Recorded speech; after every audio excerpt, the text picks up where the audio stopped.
Nah, gimana tuh? Gimana tuh? Bahasnya kan ya masa nyalain anak muda-muda sekarang gara-gara gadget kan ya. Itu dia tuh. Ini kan sebenarnya kan ini cuman geser fase doang nih. Dulu mungkin belum ada gadget, ya kita buka koran. Betul. Tapi kita ngeliat kakek nenek saya, itu juga kacamata tebel-tebel kok. Salah satu faktor yang memang memicu terjadinya penambahan minus itu adalah jarak baca dekat sebenarnya. Makanya kalau zaman dulu buat anak-anak yang apa ya, yang suka baca buku tuh kacamata tebel-tebel kan. Nah, cuma sekarang itu shiftingnya memang lebih ke gadget. Ya yang namanya gadget kan udah sehari-hari ya. Maksudnya kita aja bangun tidur kan langsung nyari HP di mana gitu kan. Betul. Nah, jadi memang ada idealnya. Jadi dari rekomendasi dari Persatuan Dokter Mata Internasional itu memang ada prinsip namanya 20-20-20.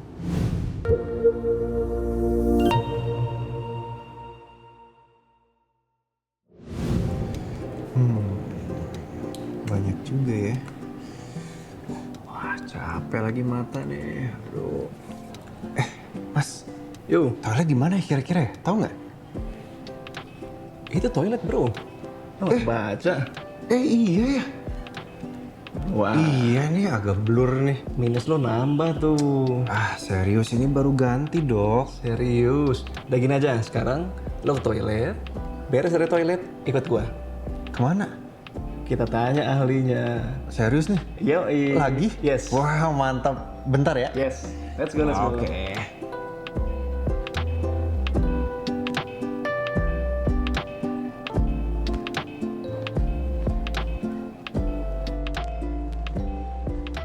Dok.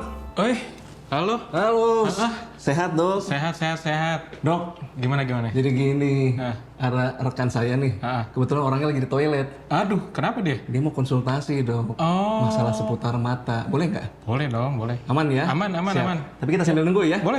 Yuk. Paling bentar lagi nggak lama. Oke, siap. Nah, Cepetan nggak? akhirnya datang juga. Wah, Oke, Halo, dokter. Halo. Ayo. ketemu nih. Yuk, duduk. silakan. Bro, nih, lo kan tadi nanya-nanya nih ke gua masalah mata kan. Jadi keluhan dia itu, Dok, penglihatannya makin rabun gitu. Oh, Melihat oke, jauhnya. oke. Tapi sebelumnya gua kenalin dulu, Bro. Ini gua bawa ahlinya nih. Wah, Oke. Siap. Kalau gua boleh panggilan nama biasa nggak, Dok? Boleh, panggil aja. Bebas lah. Panggilan biasa Dokter Adoy. Iya. Tapi nama lengkapnya boleh Oke, disampaikan, Dok. saya sih nama lengkapnya Dr. Sri Hudaya Widihasta. Oke, saya spesialis mata. Ya, kalau spesialis mata kan berarti ahlinya memang ya di bagian mata ya. Yes. Itu sih. Bener banget. Jadi ini dokter spesialis mata. Kita boleh panggil Dokter Adoy ya? Boleh. Boleh ya? Boleh dong. Jadi dok, ini ada Bro Azhar. Oke. Bro Azhar mengeluhkan Hah? penglihatannya kok makin rabun ya ngelihat jauh. Oke. Mungkin nyambung tadi pertanyaannya tuh. Bener banget sih. Jadi gimana ya? Sebenarnya nggak gimana ya, kan biasa ngeliat ini. Tadi ngelihat arah rambu-rambu ke toilet aja ternyata udah mulai nggak kelihatan. Padahal ini kayaknya baru berapa bulan yang lalu deh. Apakah memang secepat itu ya, Dok, ya kita bisa naik nih minusnya nih? Oke, jadi sebenarnya gini sih, kalau kita ngomongin tentang mata buram itu kan sebenarnya banyak penyebabnya ya sebenarnya. Tapi kita ambillah yang paling banyak lah ya di usia ya kita, seusia kita sih ya memang berhubungan dengan kacamata ya, atau istilahnya gangguan refraksi.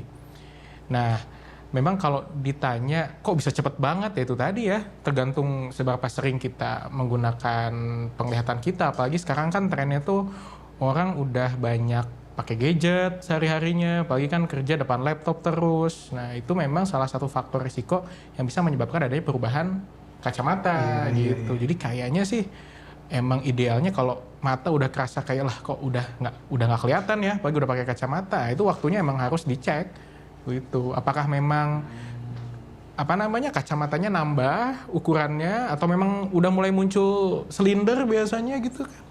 Gitu. Jadi memang idealnya sih ya harus dicek kalau udah mulai gejala kayak gitu. Tapi kalau boleh tahu dok, kira-kira berapa lama waktu yang biasanya ya disarankan untuk seseorang mulai ngecek mata secara rutin tuh? Itu tadi nih sebenarnya kalau ditanya seberapa sering itu emang tergantung usia ya. Jadi misalnya kalau usia anak-anak itu biasanya tuh 6 bulan malah. Kenapa 6 bulan? Karena si bola mata itu masih tumbuh tuh.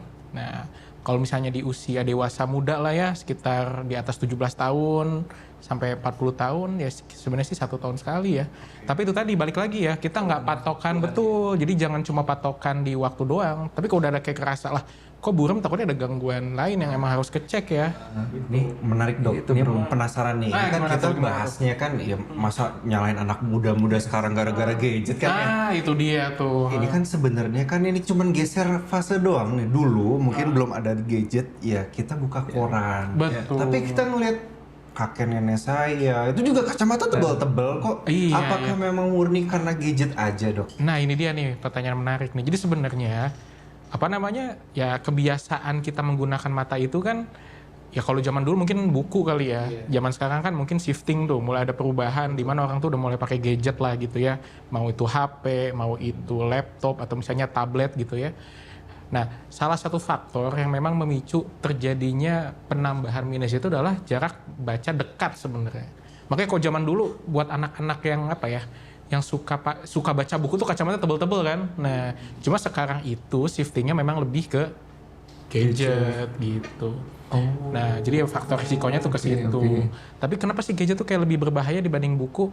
Itu tadi karena kan kalau gadget itu ada cahaya ya, ada sumber cahaya yang memang keluar lah gitu ya dari si gadgetnya. Nah itu juga menjadi salah satu beban juga buat mata kita untuk memfilter si cahayanya.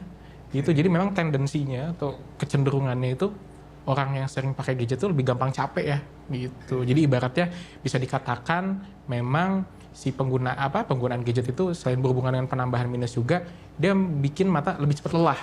Gitu. Ini menarik nih. Ya betul juga. Saya mau nyambung nih dok. Kalau gitu berapa lama durasi yang diperkenankan lah untuk kita menggunakan gadget, kemudian kita harus istirahat? Nah ini bagus banget karena maksud saya kan kita ya yang namanya gadget kan udah sehari-hari ya. Maksudnya kita aja bangun tidur kan langsung nyari HP di mana gitu kan. Betul. Nah jadi memang ada idealnya. Jadi dari rekomendasi dari Persatuan Dokter Mata Internasional itu memang ada prinsip namanya 20-20-20. 20. Jadi atau bahasa Inggrisnya 20-20-20 ya. Kan ini memang berlaku secara internasional. Jadi 20 menit sekali kita lihat gadget, lihat layar, itu istirahat 20 detik. Oh. Betul, 20 detik. Ngapain sih istirahatnya? Yaitu melihat jauh sejauh 20 kaki atau 20 feet ya. Itu tuh kalau disamain dengan meter itu sekitar 6 meter lah. Gitu. Jadi 20-20-20. Nah itu tuh udah jadi harus jadi kebiasaan gitu. Karena kalau misalnya kita ibaratnya kita lagi ngerjain, aduh dok tapi ini kerjaan nggak beres-beres ya. Ya yang namanya kerjaan pasti nggak akan beres dong. Tapi at least kita ada tadi jeda ya. Jadi rekomendasinya adalah 20-20-20. Jadi 20 menit sekali, istirahat 20 detik, 20 detik atau apa ya, jauh 20 kaki. Kaki atau sekitar meter. Itu jadi kebiasaan. berhubungan nggak dok kalau kita harus ngeliat yang hijau-hijau? Iya, nah itu gitu tuh. sebenarnya sih maksudnya ngelihat hijau-hijau itu karena jauh ya. Kan kita jauh. Prinsip utamanya itu bro. Maksudnya tadi itu karena mata kita tuh. Jadi pada saat kita melihat dekat itu istilahnya akomodasi tuh. Oke. Nah, akomodasi mata itu sebenarnya yang memang memicu apa ya mata kita jadi gampang capek. Sedangkan pada saat kita lihat jauh, nah itu mata tuh ototnya lagi rileks. Nah, maka lihat hijau itu maksudnya lihat jauh gitu. Jadi idealnya sih kalau ada tempat kerja tuh enaknya ada jendela tuh. Ya, jadi ada momen di mana si orang tuh bisa lihat jauh gitu. Kalau yang jauh-jauhnya hijau-hijau, perempuan cantik itu lebih oke lah. Pakai baju hijau gitu ya. Berbahaya. Atau mungkin hijau-hijaunya dolar kali ya. Kan $1 tuh hijau ya. Itu Baru tahu tuh, itu menarik. Jadi 20 menit sekali istirahat selama 20 detik untuk ngelihat jarak 20 feet, 20 kaki betul, jaraknya. 20 feet. Oh gitu bro. Tapi, nah ini kan balik ya. Saya tuh pengen netral aja nih. Kita nggak mau terlalu menyalahkan. Nah, tapi dalam kondisi keadaan dok, kita kerja di kantor yang kotak aja gitu kan, misalnya kan nggak ada jendela, kena AC terus, depan laptop terus, Nah, itu dia. jam 8 sampai jam 5. Itu gimana? Itu combo Nah maut itu dong, makanya sebenarnya yang kayak gitu tuh udah direkomendasikan sebenarnya. Jadi buat kantor-kantor yang memang wah ruangannya nggak ada jendela lah, terus sempit, itu mungkin harus mulai dipikirkan gimana caranya supaya ya bisa menata ruangannya supaya orang-orang kerja tuh punya waktu buat jeda gitu. Ya, at least memang kalau misalnya susah buat jendela ya ada jarak di mana si pekerja itu bisa lihat jauh lah gitu. Nah, tapi kalau nggak ada dok gimana? Kan kita nggak bisa, bos pasangin dong jendela. Mau di mana? Nah itu tadi, kalau misalnya memang nggak bisa, ya at least alihkan pandangan lah dari layar gitu. Ya, Jadi nggak menatap, maksud saya gini, kerja ibaratkan kita pakai komputer tuh 4 jam ya. Istirahat 20 detik tuh nggak seberapa kok. Nggak kayak ngabisin waktu gimana. Kecuali kok istirahatnya bikin kopi dulu, bikin pop mie dulu, nah itu habis waktu. Ini kan lihat 20 detik doang gitu. Jadi harusnya sih bisa diterapkan ya. Dok, satu lagi deh dok. Boleh, apa tuh? Berhubungan dengan tadi ya minus ya. Tapi kan bukan gara-gara cuman nggak bisa ngelihat gitu aja dok. Bisa aja tiba-tiba gatel tuh kan. Tapi capek banget. Itu dia. Kerasa dok. Nah itu Kerasa dia makanya banget. sebenarnya tuh komponen mata itu kan gak cuma bola mata doang ya. Jadi sebenarnya di depan mata kita tuh ada lapisan air mata tuh. Nah lapisan air mata tuh memang kayak menjaga kelembapan dari si bola mata. Jadi kulit tuh ada pelembabnya, mata juga tuh ada pelembabnya. Nah pada beberapa orang yang memang dia penggunaan screen time-nya tuh tinggi, memang studi itu menunjukkan bahwa ada kondisi yang namanya mata kering. Nah, sehingga ada kemungkinan buram itu apakah pasti karena penambahan minus, belum tentu sebenarnya ya. Jadi bisa aja dari mata kering tadi ya, karena efek dari si penggunaan layar yang terlalu intens gitu ya, bikin mata kering. Atau bisa juga ada istilahnya spasme akomodasi. Nah, spasme akomodasi itu kayak, kan kalau otot tuh bisa spasme ya. Kayak kita ibaratnya lari terus kram kenapa gitu kram? ya. Betul, kram. kram. Kayak kita lagi lari tuh, tiba-tiba aduh kok ototnya kayak sakit ya, kram. Nah, mata pun sama. Jadi di dalam bola mata kita tuh ada motor yang gunanya untuk mengatur fokus tuh. Jadi kayak kamera lah ya. Kebayang kalau kamera kan bisa ngatur fokus jauh, deket. Nah, di dalam bola mata kita juga ada otot. Nah, kalau kita intensitas penggunaan jarak dekatnya tuh tinggi, nah bisa aja terjadi spasme otot akomodasi tadi ya, spasme sehingga pas lihat jauh kok buram ya. Oh, tapi sifatnya sementara gitu dok ya. Betul. Nah itu makanya Bedanya di situ ya. pentingnya bahwa kita tuh kalau misalnya rasa buram, apakah masih kacamata belum tentu ya sebenarnya. Ya harus dicek lebih lanjut. Takutnya tadi berhubungan mata kering lah, berhubungan dengan apa tadi spasme otot di dalam matanya lah, atau memang betul karena ada perubahan ukuran kacamatanya gitu. Spasme kram. Iya, langsung dong. Langsung masuk deh. Wah, nih, pokoknya bayangin yang kram otot mata, wah gimana kalau Saya cuma takut dites habis itu. nanti ada post test ya, Serem banget nih. Oke, kebayang. Tadi kan kita diskusi kelainan refraksi. Yes, betul. Sebenarnya Bro Azhar, kelainan refraksi itu nggak cuman rabun jauh ya. Dok, Betul. Rabun jauh itu istilah medisnya miopia. Nah, Ya, betul. Benar ya. Iya, oke. Jadi ada juga kondisi-kondisi yang lain gitu, rabun dekat ataupun silindris. betul. Benar ya? Betul. Nah, kita boleh nggak masuk ke yang lebih lanjut nih? Boleh Dok? nih. Jadi balik lagi ya, gangguan refraksi. Nah, itu tuh gangguan mata yang memang perlu kacamata. Nah, miopia itu yang minus tadi ya. Jadi kacamata minus. Ada juga kacamata plus. Kacamata plus itu hipermetropia namanya. Nah, itu tuh keluhannya seperti apa sih? Jadi kalau miopia itu dia lihat jauhnya buram, ya, atau minus itu lihat jauhnya buram. Kalau hipermetropia itu deket dan jauhnya yang buram. Gitu. Jadi nanti kacamatanya perlu kacamata plus. Gitu ya. Nah, satu lagi tadi mungkin muncul silinder. Nah, silinder itu apa sih? Silinder itu jadi cahaya yang masuk ke dalam mata itu jadi berbayang. Jadi lebih dari satu titik. Gitu. Jadi kadang-kadang sih kalau keluhan orang sih bilangnya nggak bisa lihat garis lurus lah. Atau misalnya kayak kalau malam-malam nyetir kok lihat cahaya kayak banyak lah. Nah, itu silinder. Dan memang untuk tahu dengan pasti dia tuh minus, plus atau silinder ya harus dicekin ke dokter mata sih. Karena harus pakai alat khusus gitu. Meskipun memang untuk terapi atau penanganan untuk kondisi 3 tersebut ya kacamata. Tapi nanti kan ada ukurannya tuh berapa. Nah, jadi nggak semua kacamata itu sama ukurannya. Jadi kadang-kadang kan ada yang bilang, dok mata saya buram pas pakai kacamata teman saya jadi jelas. Nah, itu kan belum tentu sama ya. Jadi hati-hati juga tuh. Jadi nggak semua kacamata sama tuh ya. Jadi kacamata kamu sama kacamata teman kamu ya belum bisa sama tukeran ya. Yang bisa tukeran ya. Kacamata hilang pinjem dong gitu nggak bisa. Kan ukurannya beda ya. Nah, Bro Azhar pakai kacamata ukurannya apa tuh? Ini lupa. Nah, Berarti benar udah harus cek. Benar. Kayak udah terlalu lama nih. Iya. Nah, terus juga mungkin tambahan juga nih ya. Jadi ada istilah juga mata tua. Mata tua tuh presbiop. Nah, itu tuh buat orang-orang yang memang mulai memasuki usia 40 tahun. Oke. Bro Azhar belum 40 tahun kan? Belum. Nah, itu kalau misalnya Gejalanya apa tuh, Dok? Nah, kalau presbiop atau mata tua ini dia itu memang keluhannya lebih spesifik ya. Jadi dia agak sulit pas baca deket. Kalau lihat orang-orang tua kan kalau baca suka jauh tuh ya. Iya, suka kayak makin jelas tuh kalau dijauhin. Nah, itu tuh tanda presbiop atau tanda mata tua. Itu biasa start dari usia 40. Nah, kalau memang udah mulai muncul tuh tanda-tanda presbiop memang harus dicek sih.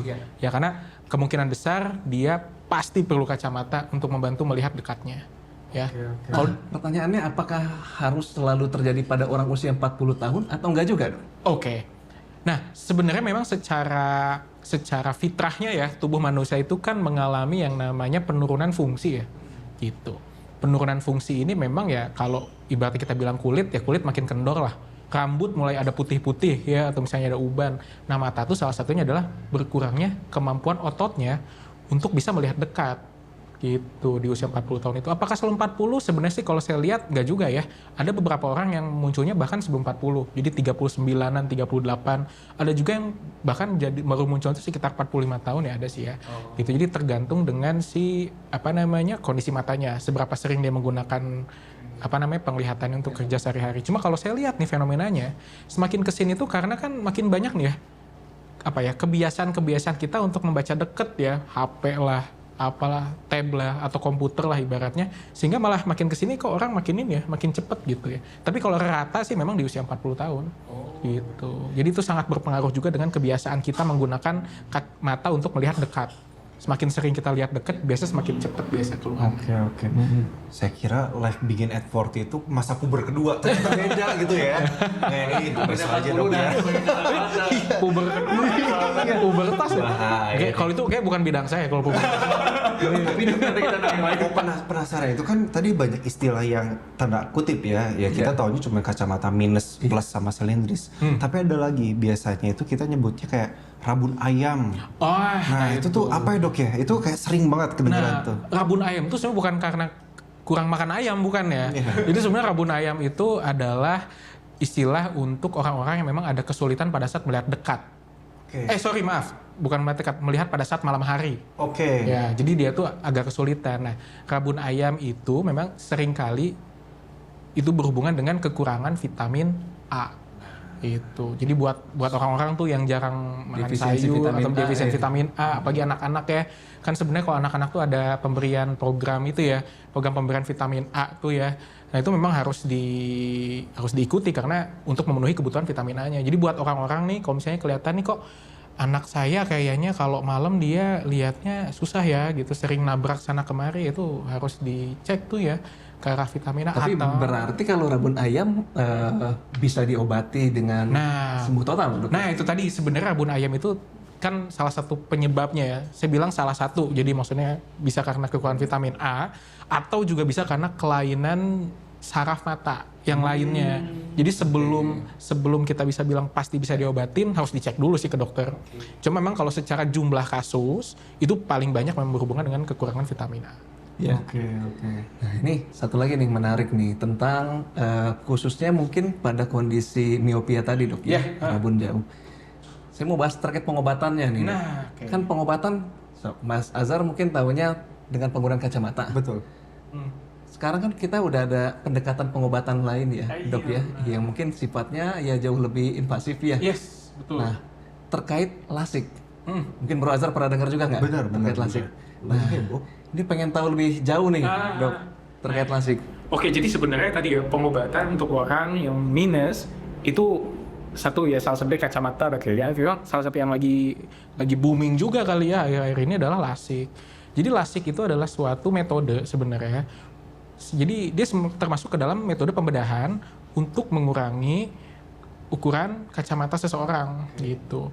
Nah, lasik itu sebenarnya adalah salah satu jenis metodenya. Ya, yang kemudian berkembang lah dia menjadi beberapa metode lain. Jadi lasik itu istilah awam, tapi kalau istilah medisnya tuh laser vision correction. Jadi koreksi penglihatan menggunakan metode laser lah gitu.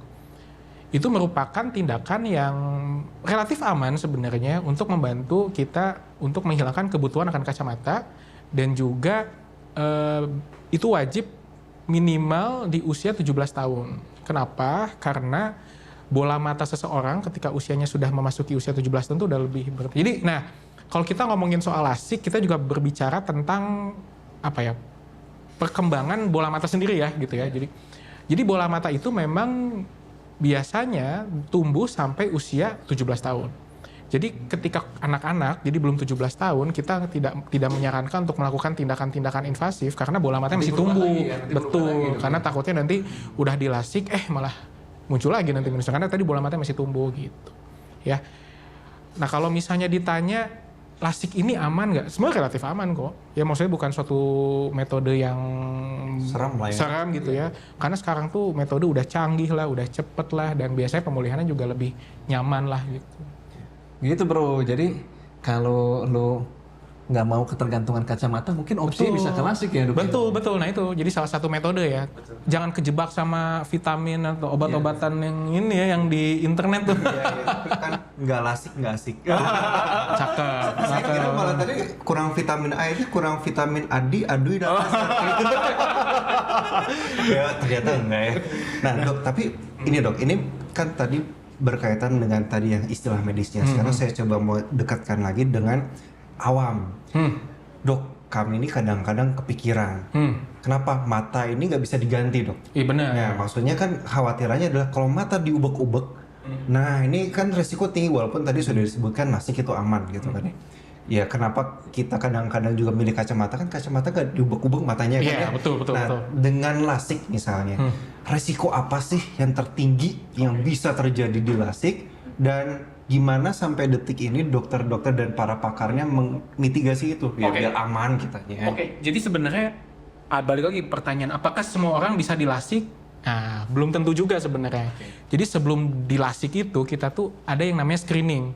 Ya, screening untuk melihat apakah matanya itu bisa dilasik atau enggak. Jadi jangan terlalu kayak pasti 100% bisa dilasik juga enggak Jadi gitu. ada kriteria pasiennya ya, harus ingat. Jadi ada kriteria untuk lasik. Ya, salah satunya tadi mungkin udah disebutin ya, usia ya. Jadi usia itu harus aman ya. Jadi tidak boleh di atas 17 tahun biasanya. Bahkan kalau saya sih biasa menyarankan kita harus memastikan bahwa minusnya itu udah nggak bertambah. Jadi bola matanya itu udah nggak bertambah panjang. Jadi kita harus pastikan dulu minusnya udah stabil. Lalu yang kedua, ukuran tuh berpengaruh juga ya. Jadi ukuran minusnya. Oke. Gitu. Jadi apakah semua yang minus bisa dilasik? Ternyata ada range tertentu. Gitu. Biasanya memang kalau kita pakai tolak ukur nih, biasanya tuh maksimal di 10 lah kurang lebih ya. Maksimal, tapi itu tadi balik lagi ke screening, hasil pemeriksaan screeningnya. Mungkin saya kasih kasih gambaran sedikit aja tentang terkait lasik ini seperti apa. Jadi lasik itu yang kita lakukan adalah kita mengikis bagian kornea mata. Jadi kornea mata itu yang bagian depan tuh ya. Jadi ada lapisan di bola mata kita tuh namanya kornea, itu salah satu lapisan yang memiliki kekuatan untuk mengatur fokusnya lah gitu. Nah itu tuh dia memiliki ketebalan. Nah si ketebalan itu yang menjadi patokan aman tidaknya kita dilasik ya. Nah si ketebalan itu nanti dicek tuh pas sebelum kita melakukan metode lasik seberapa tebel. Nah kalau makin tebel kan secara logika makin apa? Makin aman ya kan, karena kan nanti metodenya akan kita kikis. Jadi sebenarnya makin tebel, makin aman ya. Misalnya ternyata dicek tuh 500 ibaratnya 550, berarti cukup aman lah untuk dilakukan lasik. Kecuali kalau misalnya ternyata lapisannya tipis, nah, berarti kan beresiko untuk lasik gitu. Jadi ya harus dicek ya itunya. Jadi ada kriteria nggak bisa sembarang orang juga dok ya? Betul. Tadi ada maksimal di minus 10, minimalnya ada nggak dok? Minimalnya sih sebenarnya nggak ada ya, dalam artian nggak, ya tapi maksudnya buat apa juga kalau terlalu tipis ya? Oh, maksudnya kalau memang dia sehari-hari enak sih nggak perlu dilakukan lasik pun sebenarnya nggak apa-apa, karena tadi kan ada kacamata gitu. Kan nggak lasik nggak asik. Jadi jangan ikutan lasik doang. Karena saya cuma minus 1/4 ibaratnya, aduh kayak kecil ya gitu. Nah gini dok, gimana kalau pada orang yang punya kelainan refraksinya itu nggak cuma rabun jauh gitu, tapi ada silindernya juga. Silinderisnya juga itu bisa dilasik juga atau enggak dok? Nah itu tadi tergantung matanya itu ya, tadi. Makanya kenapa perlu yang namanya screening atau pengecekan itu adalah untuk melihat apakah memungkinkan dilasik atau enggak. Screening ini gimana sih? Apakah pakai kaca pembesar diubek-ubek atau gimana? Enggak. Sorry ya, karena kita tuh takut juga diubek-ubek matanya. Iya. Jadi kalau untuk namanya pemeriksaan screening itu nanti kita menggunakan alat. Jadi alatnya itu jadi alat itu akan men-scan si bola mata kita, akan men-scan si ketebalannya. 1, ketebalannya. 2, nanti kita akan dilihat juga kondisi saraf matanya. Gitu, apakah mungkin dilasik atau enggak. Lalu juga kita akan dilihat apakah kualitas air mata kita bagus atau enggak.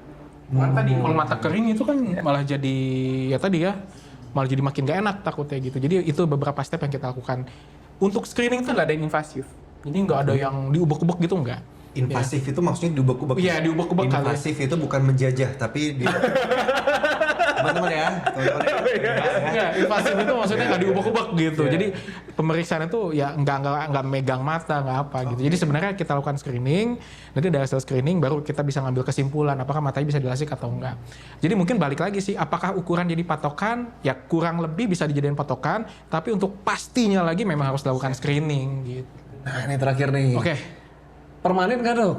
Pasca lasik itu apakah pasiennya seterusnya nggak akan pakai kacamata lagi atau masih bisa balik lagi? Nah ini dia nih, ini pertanyaan yang menarik sebenarnya. Maksudnya karena itu jadi tantangan ya. Maksudnya dalam artian pasti orang, lah ini saya udah dilasik muncul lagi kan? Kalau ngapain saya udah dilasik jadi nambah gitu.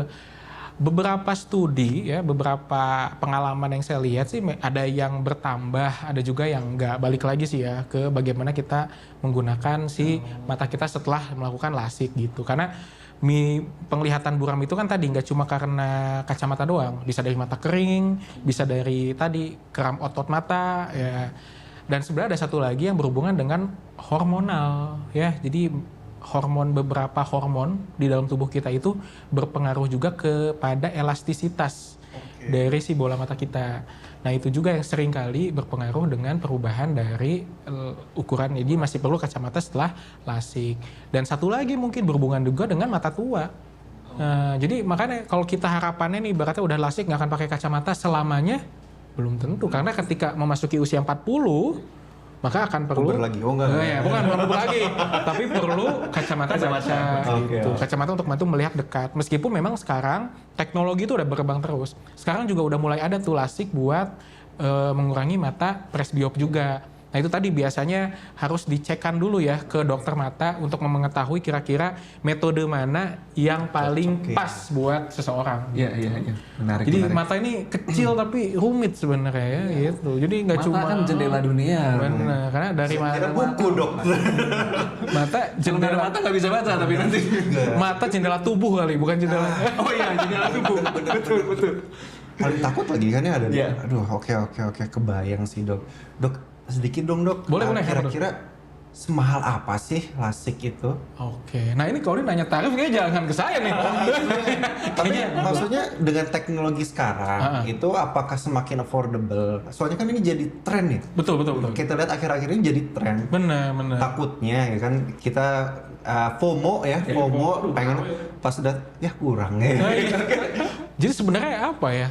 Kalau yang namanya lasik itu tadi balik lagi ke metodenya yang mana. Jadi metode tuh banyak sekali sebenarnya. Ternyata lasik banyak ya. Betul. Metodenya. Jadi tadi lasik itu adalah salah satu metode dari laser vision correction. Sedangkan ada yang baru lagi tuh. Kalau nggak salah ada juga tuh yang cuma hanya beberapa detik aja. Terus ada juga yang ya metodenya apa gitu. Jadi sangat bervariasi tergantung dengan metode yang digunakan. Kalau harga ya balik lagi ya, itu tergantung tempat, tergantung variasi dompet, sangat banyak.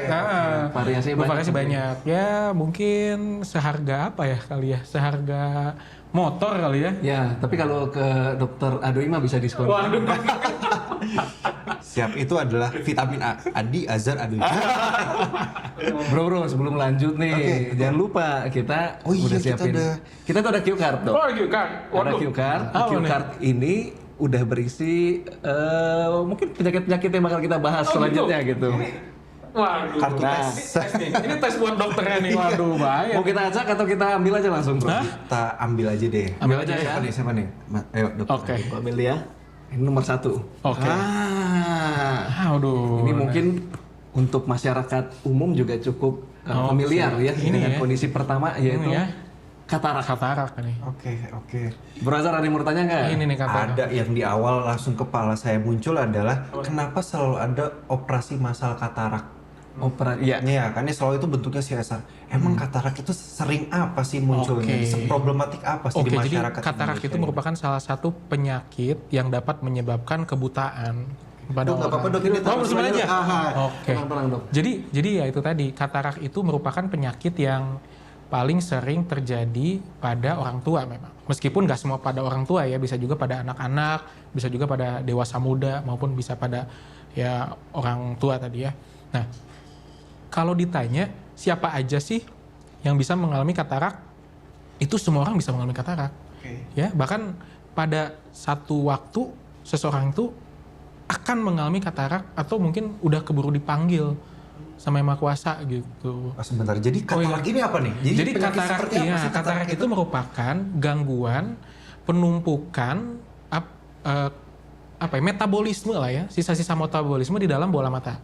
Jadi itu penyakit orang tua lah bisa dikatakan. Kalau saya suka ngibaratan gini, kalau kaki itu kan lutut tuh kalau semakin tua suka makin ini ya, makin bunyi lah ya. bunyi gitu ya, ketek-ketek gitu. Nah, kalau di mata itu jadinya katarak. Katarak itu biasanya keluhannya tuh penglihatan seperti berasap. Jadi kayak kita lihat tuh di ruangan yang banyak asapnya. Asapnya banyak gitu. kabutnya. Banyak kabutnya gitu. Sehingga itu tuh mengganggu penglihatan. Jadi yang tadinya penglihatan jelas jadi kayak ada asap jadi nggak kelihatan. Nah, masalahnya adalah ketika seseorang mengalami gangguan katarak maka produktivitasnya juga keganggu. Bayangin kalau kita nih ibaratnya bangun tidur yang tadinya buka mata bisa lihat jadi lihatnya berasap, kan pasti mengganggu banget kan gitu. Jadi mengganggu produktivitas, mengganggu aktivitas sehari-hari, pokoknya mengganggu fungsi lah gitu. Apalagi pas bangun tidur kita lakukan buka mata ya. Ini pas bangun tidur lah kenapa masih nggak bisa lihat, nah itu. Sehingga katarak ini jadi kasusnya banyak karena itu tadi hal pertama yang kita lakukan bangun pagi buka mata. Jadi pasti lebih kerasa dan pasti pasien lebih merasakan bahwa nih penglihatan saya buram pas dicek ternyata katarak gitu. Nah ini nyambung lagi nih dok. Katarak itu berarti apakah hanya bisa terjadi pada orang yang udah lanjut usia atau sebenarnya bisa juga pada usia muda? Nah makanya tadi saya bilang katarak itu paling sering memang pada usia tua, tapi bisa terjadi pada berbagai rentang usia. Tapi penyebabnya yang berbeda. Jadi kalau misalnya pada orang tua itu berhubungan dengan usia ya tadi ya. Jadi kayak penumpukan dari sisa-sisa metabolisme di dalam bola mata kita tuh numpuk di dalam lensa mata. Nah kalau di anak-anak itu biasanya berhubungan juga tuh pada bayi, bahkan bisa tuh bayi baru lahir itu mengalami katarak bisa. Itu biasanya berhubungan dengan infeksi pada saat hamil. Betul. Terus juga katarak lainnya tuh pada dewasa muda itu seringkali karena trauma. Jadi ini buat orang-orang nih ya, ibaratnya yang ada riwayat kepukul matanya atau jatuh gitu, itu bisa mengalami katarak. Jadi kalau misalnya habis jatuh atau habis kepukul, misalnya habis main apa ya, main tenis atau main pedal gitu, matanya kepukul, terus dalam waktu rentang ibaratnya 5 tahun atau 10 tahun habis kejadian jadi buram, nah itu mungkin katarak karena trauma. Akumulasi ya dok. Betul, dan juga ada katarak akibat obat-obatan. Nah itu makanya hati-hati tuh ya kalau misalnya kita beli obat, beli resep, tetes mata gitu. Nah itu ada beberapa jenis obat yang memang malah bisa memicu katarak gitu.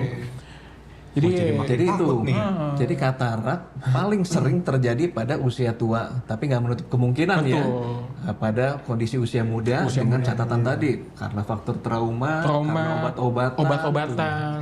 Dan juga tadi bayi, si anak-anak pun bisa karena tadi ya takutnya ada riwayat infeksi kehamilan gitu. Jadi kadang-kadang salah satu, nah kalau anak-anak kan dia nggak bisa ini ya, nggak bisa ngomong gitu ya.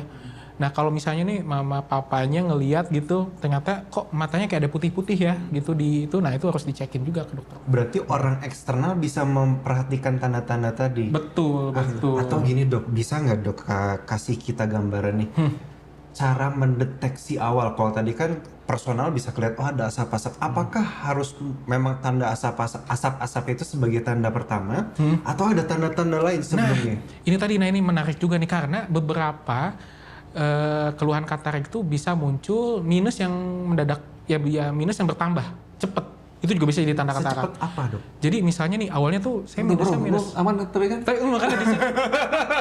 Ini faktor usia aja sih. boleh dikonsulkan ini barangkali relate. Jadi masih tiga sekarang ya.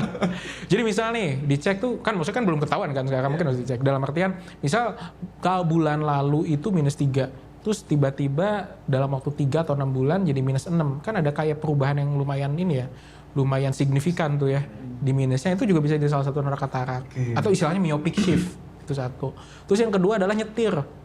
Nah tuh kalau misalnya nyetir kerasa kayak silau atau kerasa kayak gak enak gitu ya, jadi berpendar banget, itu juga bisa jadi salah satu tanda katarak. Gimana? Maksudnya pas nyetir ada sensasi silau hebat.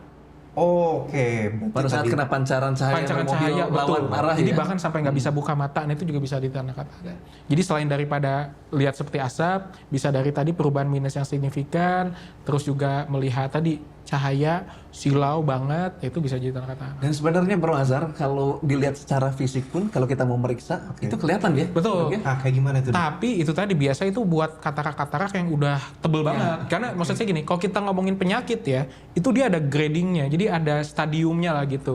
Dari ringan, sedang, berat. Nah, kalau misalnya ibaratnya dari mata udah kelihatan putih banget gitu, nah itu mungkin udah termasuk berat ya. Jadi udah ngeganggu sekali. Makanya jadi kadang-kadang kalau udah berat itu ya, katarak berat itu, kita orang aja udah kelihatan itu kok mata kamu kayak ada putih-putih ya gitu. Nah itu berarti udah termasuk katarak berat yang memang udah ngeganggu penglihatan itu. Nah terus juga yang suka jadi suka jadi hal yang penting juga itu mata tuh ada dua ya. Jadi kadang-kadang tuh misalnya kataraknya di mata kiri, tapi kadang-kadang suka nggak kerasa. Kenapa? Karena kanannya tuh ngebantu banyak gitu. Caranya gimana? Apakah setiap pagi harus senam mata tutup kiri kanan? Nah itu menurut saya juga bisa ngebantu tuh. Jadi kita ngebandingin tuh, ya kanan sama kiri gitu. Supaya tahu memitigasi nih sebenarnya apakah ada katarak atau enggak. Kadang memang kan kalau di pasien-pasien itu suka banyak yang nanti dulu deh diabaikan dulu gitu ya. Sebenarnya nih dok, kapan pasien punya katarak itu udah harus dilakukan tindakan operasi? Oke, jadi sebenarnya nih ya, kalau katarak dibiarin terlalu lama pun resikonya banyak ya. Satu, dia bisa bikin gangguan mata yang lain ya. Jadi katarak itu kan di dalam bola matanya tuh ada lensanya tuh kan ketutupan asap ya, ketutupan si kotoran itu ya. Itu kalau dibiarin bisa bikin tekanan bola mata jadi tinggi. Tekanan bola mata tinggi mungkin pernah dengar istilahnya glaukoma. Nah, kalau katarak asapnya kita bersihin bisa lihat lagi.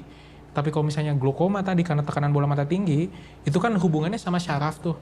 Jadi itu merupakan satu gangguan. Glaukoma itu jadi gangguan di dalam bola mata yang berhubungan dengan saraf mata. Nah, kalau saraf itu memang daya pulihnya tuh terbatas. Bisa jadi permanen ya? Iya, jadi malah buta permanen gitu. Itu satu tuh ya resiko katarak. Dua, si lensa katarak itu ya, kan bola mata tuh ada berapa bagian ya. Jadi ada bagian depan, bagian tengah, sama bagian belakang lah. Kurang lebih saya ibaratkan kayak gitu. Kalau depan tadi kornea, kalau tengah itu lensa, belakang itu saraf mata. Kalau kataraknya dibiarin, dia bisa kemana-mana kejatuh, bisa jatuh ke belakang gitu karena saking ya tadi ya. Itu makanya jadi maksud saya kalau katarak dibiarin terlalu lama pun malah jadi resikonya kemana-mana ya gitu. Kan biasanya kita waktu masih kecil ditabuk sama orang, gak boleh ngucek, gak boleh ngucek. Baru ini kebetulan orang tuanya KDRT. Ini ada trauma anak yang ini nih, trauma kecil yang belum terselesaikan nih kayaknya nih. Saya yakin saya tidak sendiri. Apalagi trauma tajam tuh ya ketusuk lah. Ya, atau misalnya lagi ngelas gitu ada yang loncat lah gitu kan tajam gitu. Kalau gas air mata masuknya mana? Tapi tadi ya keberhasilan itu bergantung sama derajat kataraknya dan juga kadang-kadang yang suka kelupaan itu perawatan setelah tindakan operasinya. Kondisi seperti mata lelah itu pada saat awal-awal itu bisa disembuhkan, maksudnya bisa diobati ya. Tapi kalau misalnya dia udah terus-menerus terjadi, maka tubuh kita tuh sudah tidak bisa mengkompensasi itu. Ada satu yaitu trauma. Walaupun di benak saya trauma itu hal yang berbeda ya, tapi kayaknya itu dia. Tapi pas dijelaskan kena pendel dan macam-macam. Saya mau nanya nih dok, tadi kan salah satu penyebabnya adalah tadi ada trauma atau hantaman atau bagaimana. Yes, betul. Nah kalau yang misalnya pekerjaan adalah petarung MMA dok, setiap hari dihantam juga dok kepalanya kan? Nah, itu.